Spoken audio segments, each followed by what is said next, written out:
Hello. I'm going to be reading the first chapter of Cassandra Clare's City of Bones. It is the first book of her Mortal Instruments series, which is the first series in her Shadowhunter series. It's complicated, but I'm not the one to explain that. So, you might get a glance of my cat. She is on my bed. I guess not. Anyways, this book is dedicated to her grandfather. I have not slept. Between the acting of a dreadful thing and the first motion, all the interim is like a phantasma or a hideous dream. The genius and the mortal instruments are then in council, and the state of man, like to a little kingdom, suffers then the nature of an insurrection. William Shakespeare, Julius Caesar. Part 1, Dark Descent, a song of chaos and eternal night, taught by the heavenly muse to venture down the dark descent and up to reascend. John Milton, Paradise Lost. Chapter 1, Pandemonium. You've got to be kidding me, the bouncer said, folding his arms across his massive chest. He stared down at the boy in the red zip-up jacket and shook his shaved head. You can't bring that thing in here. The 50 or so teenagers in line outside the Pandemonium Club leaned forward to eavesdrop. It was a long wait to get into the all-ages club, especially on a Sunday, and not much generally happened in line. The bouncers were fierce and would come down instantly on anyone who looked like they were going to start trouble.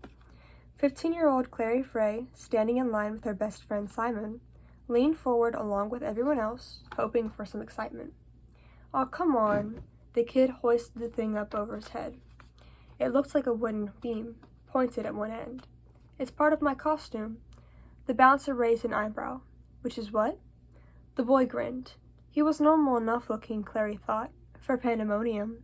He had electric blue-dyed hair that stuck up around his head like the tendrils of a startled octopus, but no elaborate facial tattoos or big metal bars through his ears or lips. "I'm a vampire hunter." He pushed down on the wooden thing. It bent as easily as a blade of grass bending sideways. "It's fake. Foam rubber. See?" The boy's wide eyes were way too bright a green, Clary noticed. The color of antifreeze, spring grass, colored contact lenses probably. The bouncer shrugged, abruptly bored. "Whatever, go on in." The boy slid past him, quick as an eel. Clary liked the tilt to his shoulders, the way he tossed his hair as he went. There was a word for him that her mother might have used. Insouciant.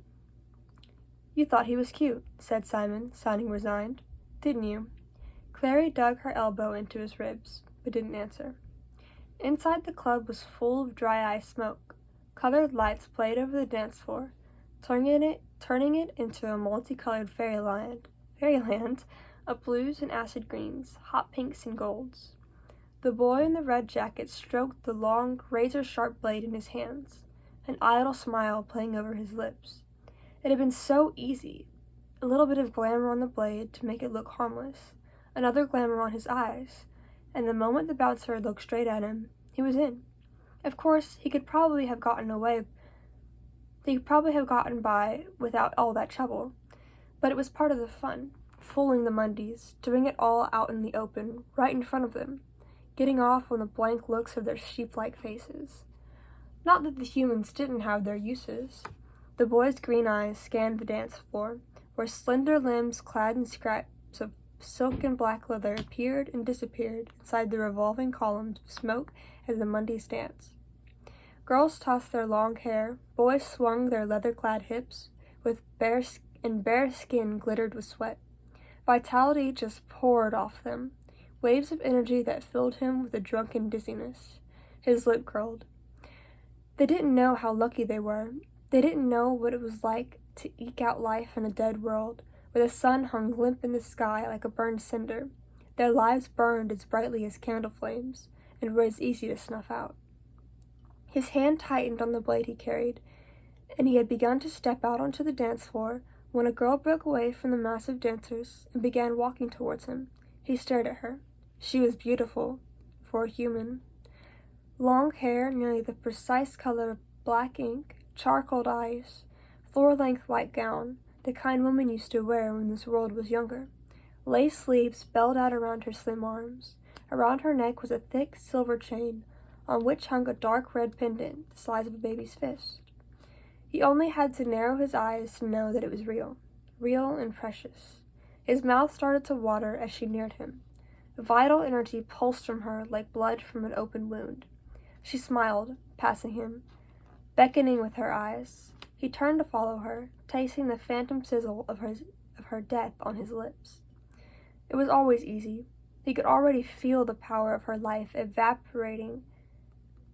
He could already feel the power of her evaporating life coursing through his veins like fire. Humans were so stupid. They had something so precious, and they hardly safeguarded it at all. They threw away their lives for money, for packets of powder, for a stranger's charming smile. The girl was a pale ghost retreating through the colored smoke. She reached the wall and turned, bunching her skirt up in her hands, lifting it as she grinned to him.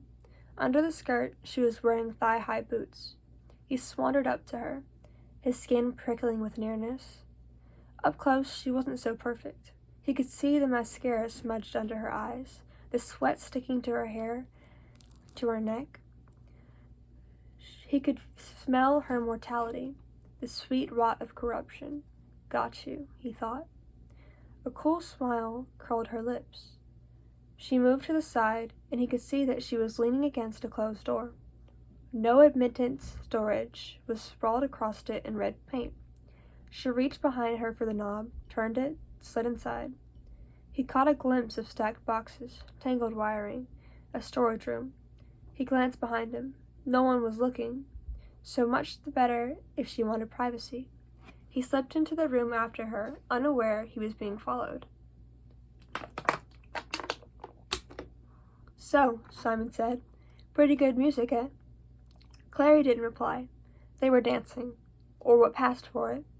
A lot of swaying back and forth, with occasional lunges toward the floor as if one of them had dropped a contact lens, in a space between a group of teenage boys in metallic corsets, and a young Asian couple who were making out passionately, their colored hair extensions tangled together like vines. A boy with a lip piercing and a teddy bear backpack was handing out free tablets of herbal ecstasy, his parachute pants flapping in the breeze from their wind machine. Clary wasn't paying much attention to their immediate surroundings. Her eyes were on the blue-haired boy who talked his way into the club. He was prowling through the crowd as if he were looking for something. There was something about the way he moved that reminded her of something. "I, for one," Simon went on, "am enjoying myself immensely." This seemed unlikely. Simon, as always, stuck out at the club like a sore thumb in jeans and an old t-shirt that said "Made in Brooklyn" across the front.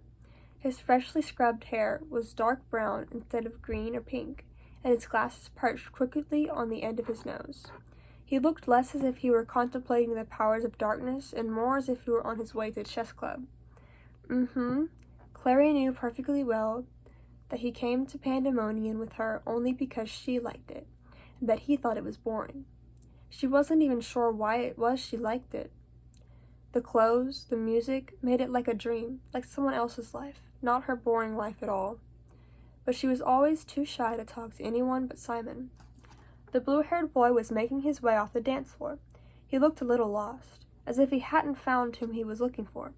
Clary wondered what would happen if she went up and introduced herself, offered to show him around. Maybe he'd just stare at her, or maybe he was shy too. Maybe he'd be grateful and pleased and try not to show it the way boys did, but she'd know. Maybe. The blue-haired boy straightened up suddenly, snapping to attention like a hunting dog on point. Clary followed the line of his gaze and saw the girl in the white dress. "Oh well," Clary thought, trying not to feel like a deflated party balloon. "I guess that's that." The girl was gorgeous, the kind of girl Clary would have liked to draw, tall and ribbon slim, with a long spill of black hair. Even at this distance, Clary could see the red pendant around her throat. It pulsed under the lights of the dance floor like a separate, disembodied heart. "I feel," Simon went on, "that this evening DJ Bat is doing a singularly exceptional job. Don't you agree?" Clary rolled her eyes and didn't answer. Simon hated trance music. Her attention was on the girl in the white dress. Through the darkness, smoke, and artificial fog, her pale dress shone out like a beacon. No wonder the blue-haired boy was following her as if he were under a spell, too distracted to notice anything else around him. He the two dark shapes hard on his heels, weaving after him through the crowd. Clary slowed her dancing and stared. She could just make out the shapes were boys, tall and wearing black clothes. She couldn't have said how she knew that they were following the other boy, but she did. She could see it in the way they paced him, their careful watchfulness, the slinking grace of their movements. A small flower of apprehension began to open inside her chest. "Meanwhile," Simon added, "I wanted to tell you that lately I've been cross-dressing. Also, I'm sleeping with your mom. I thought you should know." The girl had reached the wall and was opening a door marked "No Admittance." She beckoned the blue-haired boy after her, and they slipped through the door. It wasn't anything Clary hadn't seen before, couples sneaking off to the dark corners of the club to make out, but that made it even weirder that they were being followed. She raised herself up on tiptoe, trying to see over the crowd. The two guys had stopped at the door and seemed to be conferring with each other. One of them was blonde, the other dark-haired. The blonde one reached into his jacket and drew out something long and sharp that flashed under the strobing lights. A knife. "Simon!" Clary shouted and seized his arm. "What?" Simon looked alarmed. "I'm not really sleeping with your mom, you know. I was just trying to get your attention. Not that your mom isn't a very attractive woman for her age. Did you see those guys?" She pointed wildly, almost hitting a curvy black girl who was dancing nearby. The girl shot her an evil look. Sorry. Clary turned back to Simon. "Do you see those two guys over there, by that door?" Simon squinted, then shrugged. "I don't see anything." "There are two of them. They were following the guy with the blue hair." "The one you thought was cute?" "Yes, but that's not the point. The blonde one pulled a knife." "Are you sure?" Simon stared harder, shaking his head. "I still don't see anyone. I'm sure." Suddenly all business, Simon squared his shoulders. "I'll get one of the security guards. You stay here." He strode away, pushing through the crowd. Clary turned just in time to see the boy slip through the no-admittance door, his friend right on his heels. Sorry.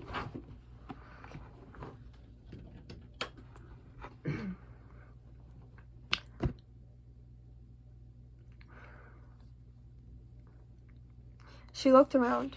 Simon was still trying to shove his way across the dance floor, but he wasn't making much progress. Even if she yelled now, no one would hear her.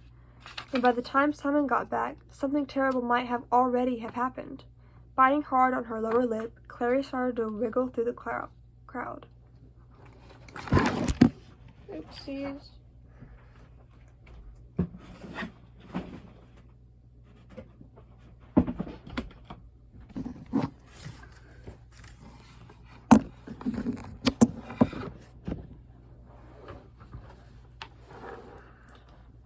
"What's your name?"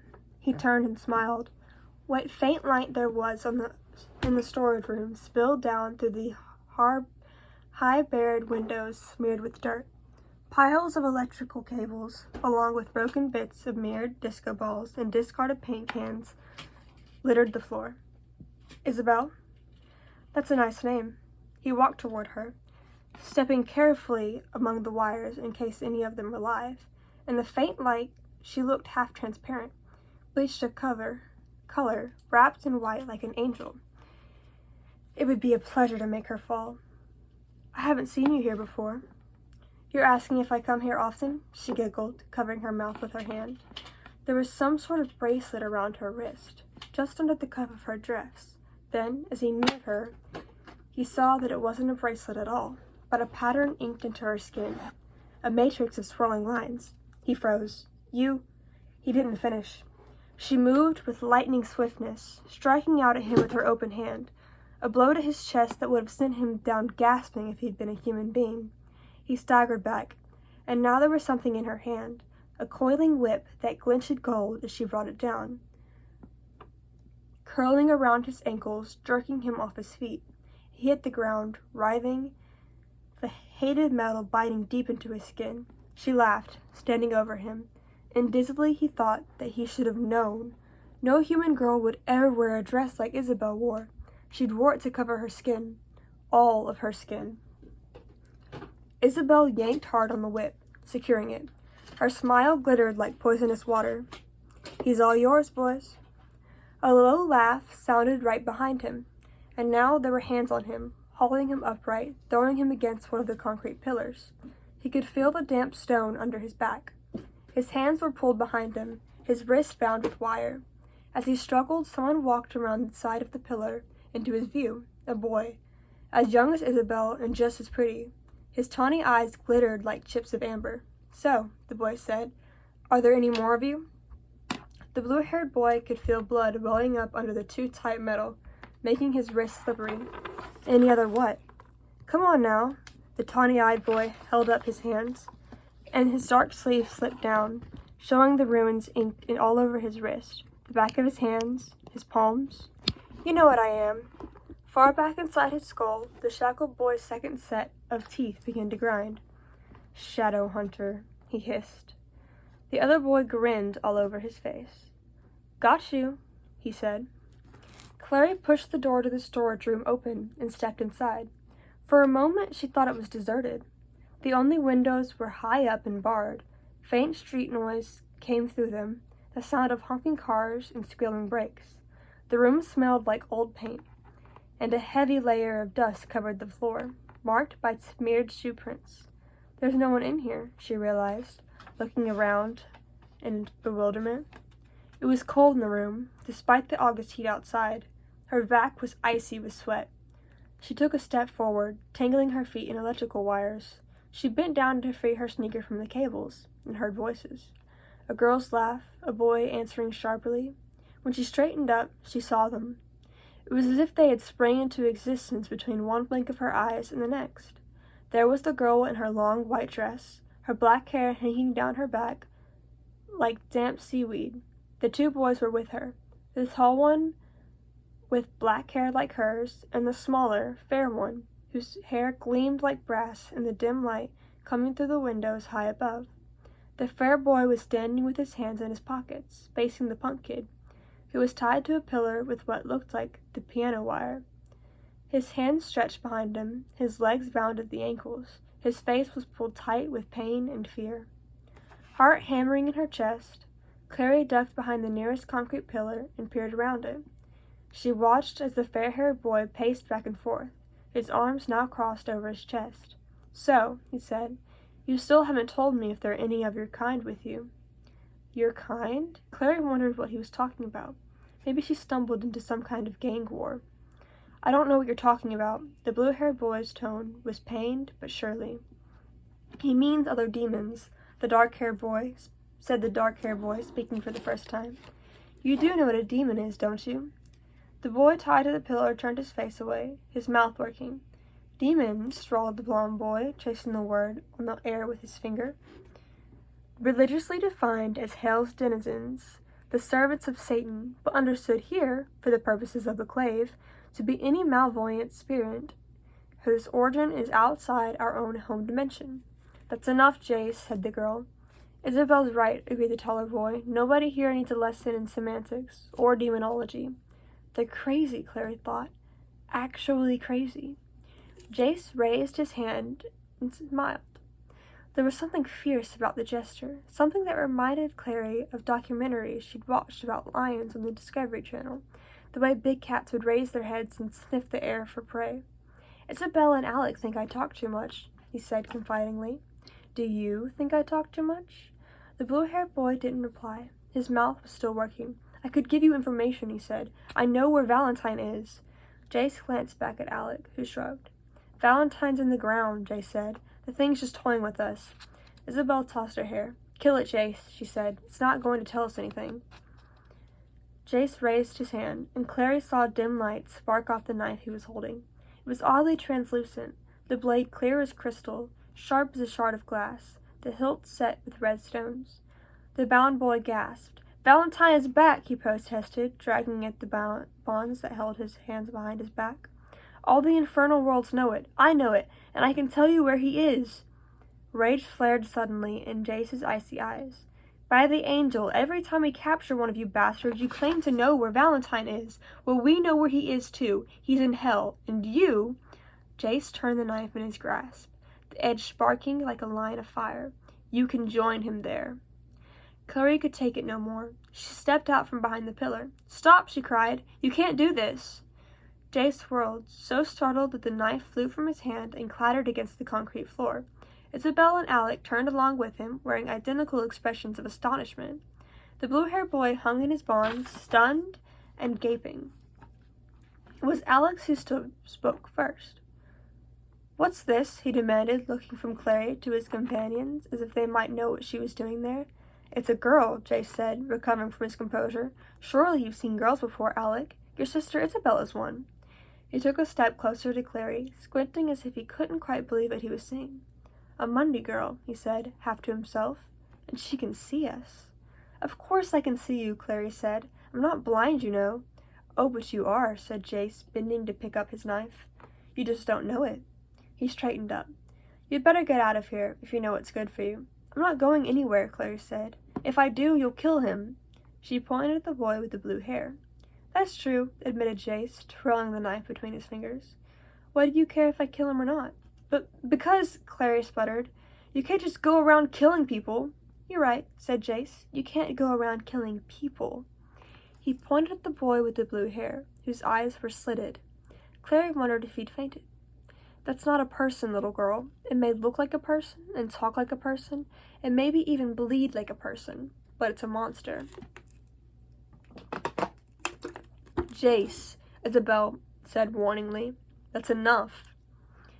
"You're crazy," Clary said, backing away from him. "I've called the police, you know. They'll be here any second." "She's lying," said Alec, but there was doubt on his face. "Jace, do you—" He never got to finish his sentence. At that moment, the blue-haired boy, with the high, yowling cry, tore free of the restraints binding him to the pillar and flung himself on Jace. They fell to the ground and rolled together, the blue-haired boy tearing at Jace with hands that glittered as if he's tipped with metal. Clary backed up, wanting to run, but her feet caught on a loop of wiring and she went down, knocking the breath out of her chest. She could hear Isabel shrieking. Rolling over, Clary saw the blue-haired boy sitting on Jace's chest. Blood gleamed at the tips of his razor-like claws. Isabel and Alec were running.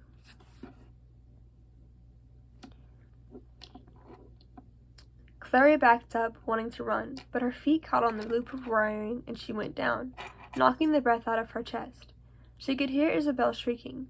Rolling over, Clary saw the blue-haired boy was sitting on Jace's chest.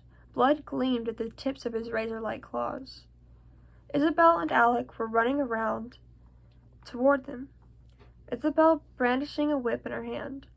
The blue-haired boy slashed at Jace with claws extended. Jace threw an arm up to protect himself, and the claws raked it, spattering blood. The blue-haired boy lunged again, and Isabel's whip came down across his back. He shrieked and fell to the side. Swift as a flick of Isabel's whip, Jace rolled over. There was a blade gleaming in his hand. He sank the knife into the blue-haired boy's chest. Blackish liquid exploded around the hilt. The boy arched off the floor, gurgling and twisting. With a grimace, Jace stood up. His black shirt was blacker now in some places, wet with blood. He yanked down at the twitching form at his feet. He looked down at the twitching form at his feet, reached down and yanked out the knife. The hilt was slick with black fluid. The blue-haired boy's eyes seemed to flicker open. His eyes, fixed on Jake, seemed to burn. Between his teeth he hissed, "So be it. The Forsaken will take you all." Jace seemed to snarl. The boy's eyes rolled back. His body began to jerk and twitch as he crumpled, folding in on himself, growing smaller and smaller until he vanished completely. Clary scrambled to her feet, kicking free of the electrical wiring. She began to back away. None of them were paying attention to her. Alec had reached Jace and was holding his arm, pulling at the sleeve, probably trying to get a good look at the wound. Clary turned to run, and found her way blocked by Isabel, whip in hand. The gold length of it was stained with dark fluid. She flicked it toward Clary, and the end wrapped itself around her wrist and jerked tight. Clary gasped with pain and surprise. "Stupid little Mundy," Clary said between her teeth. Isabel said between her teeth. "You could have gotten Jace killed." "He's crazy," Clary said, trying to pull her wrist back. The whip bit deeper into her skin. "You're all crazy. What do you think you are? Vigilante killers? The police?" "The police aren't usually interested unless you can produce a body," said Jace, cradling his arm. He picked his way across the cable-strewn floor toward Clary. Alec followed behind him, his face screwed into a scowl. Clary glanced at the spot where the boy had disappeared from, and said nothing. There wasn't even a smear of blood there, nothing to show that the boy had ever even existed. They return to their home dimensions when they die, said Jace, in case you were wondering. Jace, Alec hissed. Be careful. Jace drew his arm away. A ghoulish freckling of blood smarked his face. He still reminded her of a lion, with his wide-spaced, light-colored eyes, and that tawny gold hair. She can see us, Alec, he said. She already knows too much. So what do you want me to do with her? Isabel demanded. Let her go, Jace said quietly. Isabel shot him a surprised, almost angry look, but didn't argue. The whip slithered away, freeing Clary's arm. She rubbed her sore wrist and wondered how the hell she was going to get out of there. Maybe we should bring her back with us, Alex said. I bet Hodge would like to talk to her. Nowhere we are bringing her to the Institute, said Isabel. She's a Mundy. Or is she? Said Jace softly. His quiet tone was worse than Isabel's snapping or Alex's anger. Have you had dealings with demons, little girl? Walked with warlocks? Talked with the night children? Have you? My name is not little girl, Clary interrupted, and I have no idea what you're talking about. Don't you? Said a voice in the back of her head. You saw that boy vanish into thin air. Jace isn't crazy. You just wish he was. I don't believe in demons or whatever you... Clary? It was Simon's voice. She whirled around. He was standing by the storage room door. One of the burly bouncers, who'd been stamping hands at the front door, was next to him. Are you okay? He peered at her through the gloom. Why are you in here by yourself? What happened to the guys? You know, the ones with the knives? Clary stared at him, then looked behind her, where Jace, Isabel, and Alex stood. Jace still in his bloody shirt with the knife in his hand. He grinned at her and dropped a half-apologetic, half-mocking shrug. Clearly, he wasn't surprised that neither Simon nor the bouncer could see them. Somehow, neither was Clary. Slowly, she turned back to Simon, knowing how she must look to him, standing alone in a dark, damp storage room, her feet tangled in bright plastic wiring cables. I thought they went in here, she said lamely, but I guess they didn't. I'm sorry. She glanced from Simon, whose expression was changing from worried to embarrassed, to the bouncer, who just looked annoyed. It was a mistake. Behind her, Isabel giggled. I don't believe it, Simon said stubbornly, as Carrie, standing at the curb, tried desperately to hail a cab. Street cleaners had come down Kirkland Orchard while they were inside the club, and the street was glossed black with oily water. I know, she agreed. You'd think there'd be some cabs. Where's everyone going at midnight on a Sunday? She turned back to him, shrugging. You think we'd have better luck in Houston? Not the cabs, Simon said. You. I don't believe you. I don't believe those guys with the knives just disappeared. Clary sighed. Maybe there weren't any guys with knives, Simon. Maybe I just imagined the whole thing.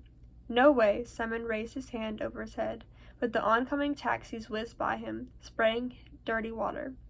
I saw your face when I came into that storage room. You looked seriously freaked out, like you'd seen a ghost.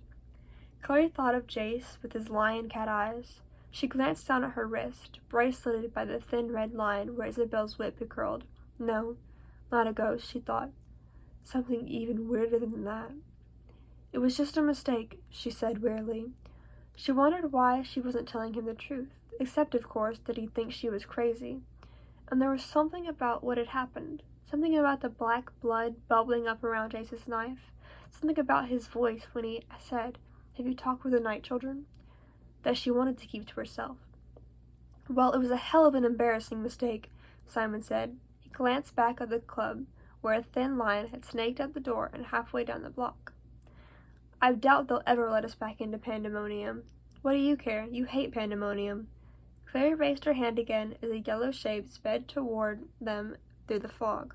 This time, though, the taxi streaked to a halt at their corner, the driver laying onto his horn as if he needed to get their attention. Finally, we get lucky. Simon yanked the taxi door open and slid into the plastic-covered backseat. Clary followed, inhaling the familiar New York cab smell of old cigarette smoke, leather, and hairspray. We're going to Brooklyn, Simon said to the cabbie, then turned to Clary. Look, you know you can tell me anything, right? Clare hesitated, then nodded. "Sure, Simon," she said. "I know I can." She slammed the cab door shut behind her, and the taxi took off into the night. That was Chapter 1 of Cassandra Clare's City of Bones Mortal Instruments series. I hope you enjoyed. Let me know if you would like me to do the next chapter.